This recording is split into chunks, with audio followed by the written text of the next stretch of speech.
नमस्कार दोस्तों, मैं अंकित द्विवेदी दी न्यूज़पेपर से। और उत्तर प्रदेश विधानसभा चुनाव 2022 की कवरेज अब हमारी पहुंच चुकी है सीएम सिटी गोरखपुर में। आज ही मुख्यमंत्री योगी आदित्यनाथ ने एक वार्ता किया है हिंदुस्तान प्रेस के साथ, जिसमें कि उन्होंने बताया कि पूर्वांचल के विकास का मॉडल और पूरे उत्तर प्रदेश में कैसे विकास की बयार बहने वाली है और 2022 की क्या चुनावी रणनीति होगी।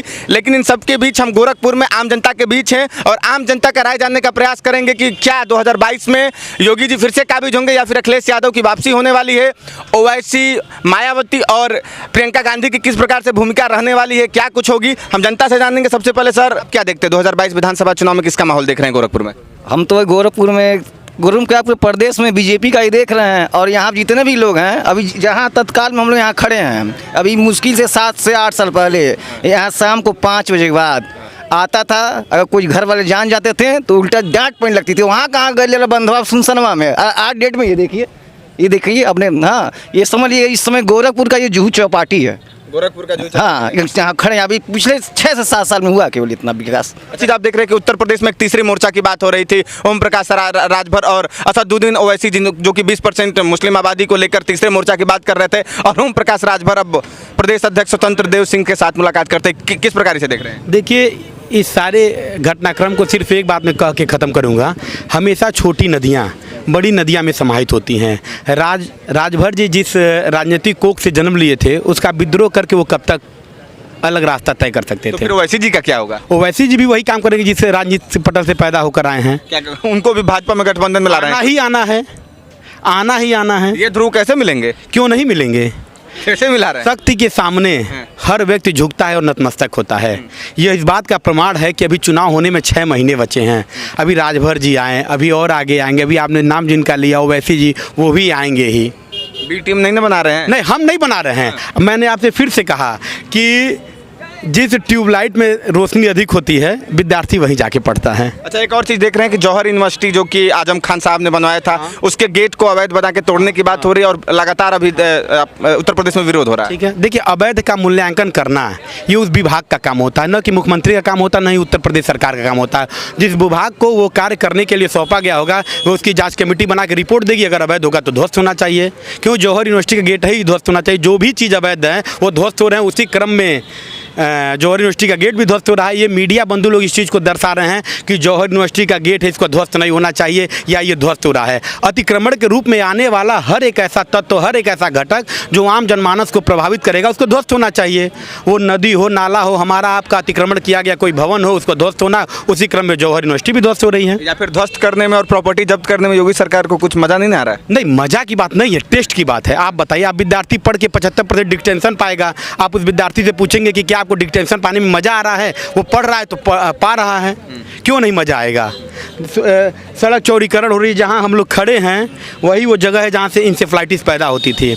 और आज हम और आप अपने परिवार को लेकर, यहाँ भाई भाई को लेकर नहीं आता था, बाप बेटा को नहीं आता था, यहाँ परिवार के लोग, घर के वयस्क लोग लेकर अपने बहू बेटियों को, अपने परिवार को लेकर आ रहे हैं। यह इस बात का प्रमाण है। यहाँ पे माहौल थोड़ा सा सांप्रदायिक टाइप का है और लोग यहाँ मुस्लिम डरते हैं क्या? नहीं, ऐसा नहीं है। अब मैं आपको आमंत्रित करता हूँ। माननीय मुख्यमंत्री जी आए हुए हैं शहर में। वो सवेरे 7 बजे जनता दरबार उनका लगता है। आप आइए, देखिए, उसमें आपको 30% मुसलमान ही मिलेंगे। वो जिस आबादी से घिरे हुए हैं उसके उत्तर, दक्षिण, पूरब, पश्चिम मुसलमान ही हैं। देखिए, जो जिस भाषा में सुनना चाहेगा उस भाषा में हम लोग ऐसे गुरु के शिष्य हैं जिसको शस्त्र और शास्त्र दोनों का ज्ञान दिया जाता है। अगर आप उस भाषा को समझेंगे तो हमारे यहाँ से उसका भी सूत्र है, उस भाषा में आपको समझाया जाएगा। जिस भाषा की बात करते हैं, इसी भाषा को लेकर विपक्ष कर रहा है लोकतंत्र खतरे में। देखिए, लोकतंत्र तो कभी खतरे में नहीं रहेगा। लोकतंत्र इसलिए खतरे में नहीं कभी आता है कि जहाँ चुनाव प्रणाली होती है, जहाँ चुनाव होते हैं, वहाँ लोकतंत्र कैसे खतरे में आ सकता है? जहाँ निष्पक्ष हमने चुनने का अधिकार सबको प्राप्त हो, वहाँ लोकतंत्र कैसे खतरे में आएगा? आप ही बताइए ना मुझे, लोकतंत्र कैसे खतरे में आएगा? लोकतंत्र के खतरे में आने के दायरे क्या होते हैं? जहाँ चुनाव न हो, नेपाल में हत्या हो जाती है, वहाँ परिस्थितियाँ पैदा, राष्ट्रपति शासन लग जाए, उसके बाद की परिस्थिति पैदा हो, इसे न कहते हैं लोकतंत्र की हत्या। ये तो एक जुमलेबाजी शब्द है कि विपक्ष कहता लोकतंत्र की हत्या। हम लोग भी कभी विपक्ष में रहते हैं तो हम लोग भी कहते हैं लोकतंत्र की हत्या है गई। वास्तव में लोकतंत्र की हत्या कुछ होती नहीं। लोकतंत्र की कहाँ हत्या होती है? कल्पना मात्र है। लोकतंत्र की कल्पना मात्र है। ये लोकतंत्र की हत्या कैसे? मैं पूछ तो रहा हूँ कि लोकतंत्र की कैसी हत्या होती है। कह रहे हैं कि जिला पंचायती चुनाव में आप लोग नामांकन नहीं भरने दिए। ये हम नहीं भरने दिए कि कुछ अराजक तत्व नहीं भरने दिए कि प्रशासन नहीं भरने दिया, इसको स्पष्ट करिए तो मैं वो आपको। तो कह देते हैं आरएसएस के गुंडे हैं। आरएसएस तो गुंडा शब्द से ही उसको कोसों दूर तक उसका कोई सरोकार नहीं है। संघ तो राष्ट्रीय स्वयंसेवक संघ है। आरएसएस जो स्वयं की प्रेरणा से जो जागृत होकर समाज के उत्थान और विकास के लिए काम करे उसको राष्ट्रीय स्वयंसेवक संघ का स्वयंसेवक कहते हैं। लेकिन कहीं भी आतंकवादी घुसे, कहीं भी किसी के काफिले में एक एकलता विरोधी नारे लगे, चाहे पक्ष में लगे चाहे विपक्ष में लगे, सड़कों पर कुछ हो, सीधे कह दिया जाता है आरएसएस के गुंडे हैं। ये कह दिया जाता है ना, कहने के लिए तो कुछ भी कह दिया जाता है, उसकी पुष्टि होनी चाहिए ना। देश ने तो कन्हैया कुमार को भी कहा, क्या वो देशद्रोह होता तो उसके ऊपर देशद्रोह का मुकदमा क्यों नहीं चला? ऐसी बात नहीं है। कुछ क्या मतलब क्या कहना चाहते हैं? कन्हैया कुमार देशद्रोही नहीं था? नहीं, कैस कन्हैया कुमार देशद्रोही के दायरे में लाने का काम न्यायालय का हमारा और आपका नहीं है। न्यायालय उसको घोषित कर देगा, हम भी कह देंगे देशद्रोह है। वो छात्र संघ अध्यक्ष के रूप में मैं जानता था। हाँ, राष्ट्रवादी विचारधारा के विपरीत उसकी कला उसके कृत्य होते हैं जो रह के मैं भी छात्र संघ का पदाधिकारी रहा हूँ, जो रह कर खराब लगता है, ऐसा नहीं करना चाहिए।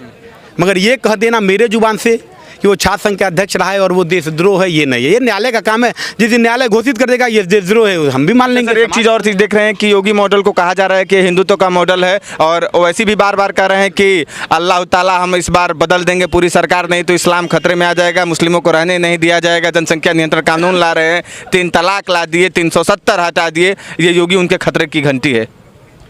ये माननीय महोदय ओवैसी जी को बताना चाहते हैं कि राजनीति के तहत इनके जैसे 2-4 नेता और पैदा हो जाएं तो हिंदुस्तान में भी बांग्लादेश अलग हुआ है, पाकिस्तान अलग हुआ है, अभी 2-4 टुकड़े और कर देंगे। इनका काम ही है केवल जो है सांप्रदायिक भाषणों को देना, सांप्रदायिकता को बढ़ाना। अच्छा ये बताइए, आप मीडिया के बंधु हैं, एक हिंदू मरता है तो उसकी अस्थि विसर्जन करके उसको दाह संस्कार करके वो ऊपर चला जाता, पंच तत्व में विलीन हो जाता है।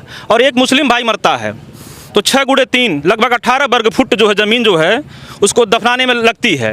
अगर हर मुसलमान के लिए 18 वर्ग फुट ज़मीन लगती चली जाए तो एक समय ऐसा आएगा कि हिंदुस्तान का क्षेत्रफल ही कम पड़ जाएगा। फिर भी सरकारें क्या उनके लिए दफनाने के लिए रोकथाम कर रही हैं? ऐसा नहीं है। सांप्रदायिकता फैलाया जा रहा है, लोगों को सम्मान दिया जा रहा है जीने के बाद, जीने पर भी, मरने के बाद भी। ये गलत मिथ्या है। इससे हमारा देश बट रहा है, हमारे जाति धर्म के मजहब बांटे जा रहे हैं। हाँ, एक ज़रूर उम्मीद लगाते हैं हम लोग कि हम लोग अपने माननीय मुख्यमंत्री से संतुष्ट हैं, उनके कार्यप्रणाली से संतुष्ट हैं।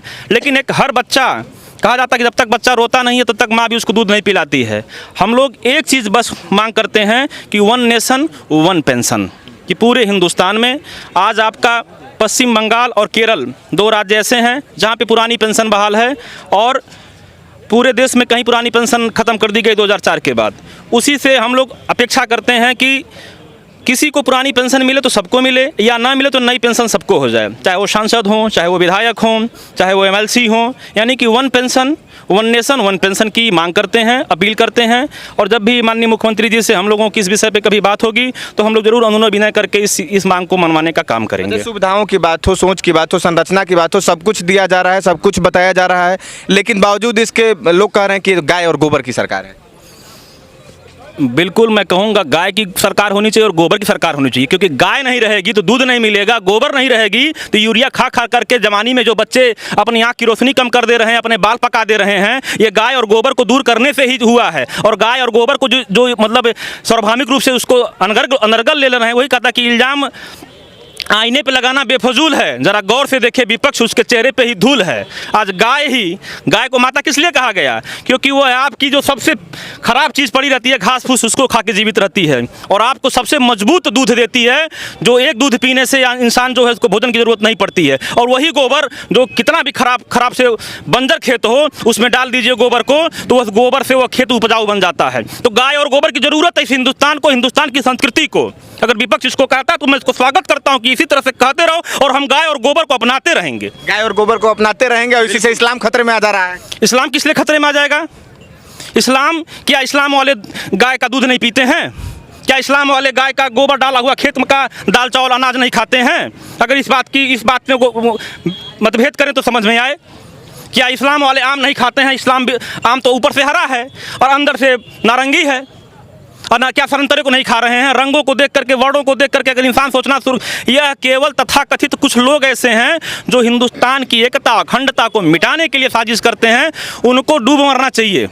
लेकिन ओवैसी जी 20% आबादी को टारगेट करते हुए उत्तर प्रदेश में भी आ रहे 5 सीट उन्होंने बिहार विधानसभा में जीत लिया। ओवैसी का काम ही है, ओवैसी का काम ही है कि देश को बांटो, और वो हिंदुस्तान से नहीं, वो विदेशों से गवर्न होने वाला प्राणी है।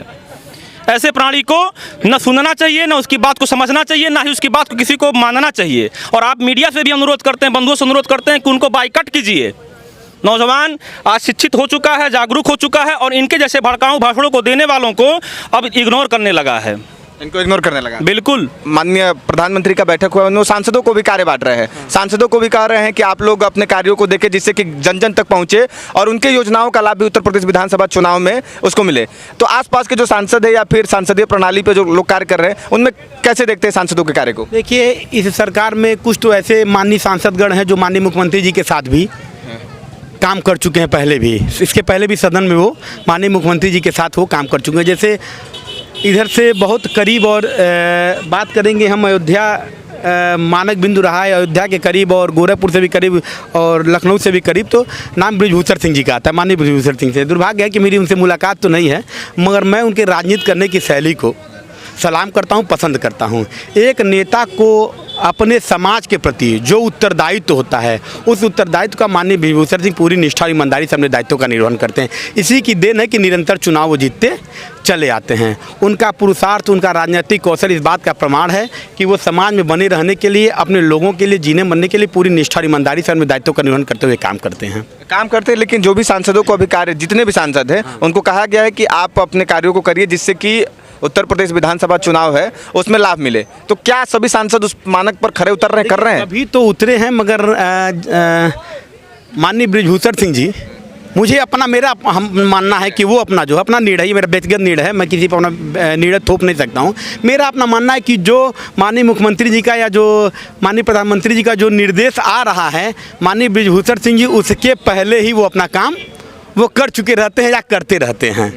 अच्छा, एक और चीज़ आपसे जानना चाहेंगे सर, जिस तरीके से अभी आपने सुना होगा कि खबर आई थी कि योगी सरकार ने दिल्ली में जाकर उत्तर प्रदेश का जो सिंचाई विभाग का ज़मीन था उसमें क्या रोहिंग्या मुसलमानों को भगाया और वहीं 1 किलोमीटर दूर दिल्ली सरकार ने उन्हें बसाया। हमारी चीज़ों पे कोई अतिक्रमण करेगा, हम सम्मान भी देना चाहते हैं, अतिथि देवो भव कहना चाहते हैं, लेकिन जो वो अतिथि हमारे देश की अखंडता, एकता को बांटने का काम करे, हमारे बीच मतभेद पैदा करने का काम करे। अभी हमारे घर खुद इतनी जनसंख्या है कि हम लोगों को ज़मीनें कम पड़ जा रही हैं रुकने रहने के लिए, तो हम किसी और के, जिसको हम लोग जानते ही नहीं हैं कि वो किस संप्रदाय के हैं, किस वर्ग के हैं, उनकी सोच क्या है, वो किस उद्देश्य से हिंदुस्तान में आए हैं, उनको क्यों अपनी ज़मीन पर उनको बसने देंगे? क्यों बसने देंगे? लेकिन अगर हमारे लिए वो खराब है तो किसी अन्य राज्य के लिए अच्छे कैसे हो सकते हैं? ये तो उनकी मानसिकता है। केजरीवाल जी इस चीज़ को समझें कि ऐसा वो क्यों कर रहे हैं, या तो फिर हम लोग आपस में इसी तरह से लड़ते रहें, आप जिसको ढकेलिए हम उसको अपना लें, हम उसको ढकेलें तो कोई और अपना ले, इसी तरह से वो गोद में खेलता रहे हिंदुस्तान के, और आम आवाम मूलभूत सुविधाओं से वंचित होती रहे। ऐसे लोगों को सबक देने की ज़रूरत है, और आप जो मीडिया बंधुओं से अनुरोध करता हूं कि ऐसे लोगों के मूल इच्छाओं को जनता के बीच लाने की ज़रूरत है कि क्या ज़रूरत है कि जो हमारे देश का नहीं है, जो हमारे वर्ग का नहीं है, उसको आप, अगर हम अपने देश से बाहर कर रहे हैं, अपने सीमा क्षेत्र से बाहर कर रहे हैं, तो आप उसको स्थान क्यों दे रहे हैं? क्या दिल्ली में झुग्गी झुपड़ियाँ नहीं हैं? क्या वहाँ पे लोग हर गाँव ग्रामीण अंचल से दिल्ली में लोग कमाने जाते हैं, उनको वहाँ बसाने का कार्य करें, उनको मूलभूत आवश्यकताओं देने का कार्य करें। वहाँ तो बिहारी और उत्तर प्रदेश के लोग चले जाते हैं तो कह देते हैं कि भाई सुविधा नहीं मिलनी चाहिए, स्वास्थ्य सुविधा नहीं मिलनी चाहिए, ये तो जनसंख्या बढ़ा रहे हैं। तो ये चीज़ें उत्तर प्रदेश में ही, अरे दिल्ली में ही नहीं, ये चीज़ें आपकी मुंबई में भी है। आप लाख धीरवान, गुणवान, धैर्यवान, शिक्षावान दिखते हो, जैसे आपके मुंह से निकलेगा कि आपको मालूम चलेगा कि आप जो है उत्तर और प्रदेश और बिहार के हैं, तो आपको भैया कह करके बहुत ही दूसरी मानसिकता के साथ आपको देखा जाता है। लेकिन जब से योगी जी का सरकार आया है, उत्तर प्रदेश को एक थोड़ी सी बदले हुए विचार से देखा जा रहा है। 4 धाम और 12 ज्योतिर्लिंगों का हमने दर्शन किया है, और इस बार जब हम लोग जहाँ दर्शन करने गए तो बड़े गर्व से लोगों ने पूछा कि कहाँ से आए, हमने कहा गोरखपुर से। तो लोगों ने विशेष लाइनों में हम लोगों को दर्शन कराया और तवज्जो दिया, क्योंकि बताया गया कि आप एक संत के नगरी से आए हैं और आपका जन्मसिद्ध अधिकार बनता है कि मंदिरों मस्जिदों उसमें जा कर के आप मत्था टेकें।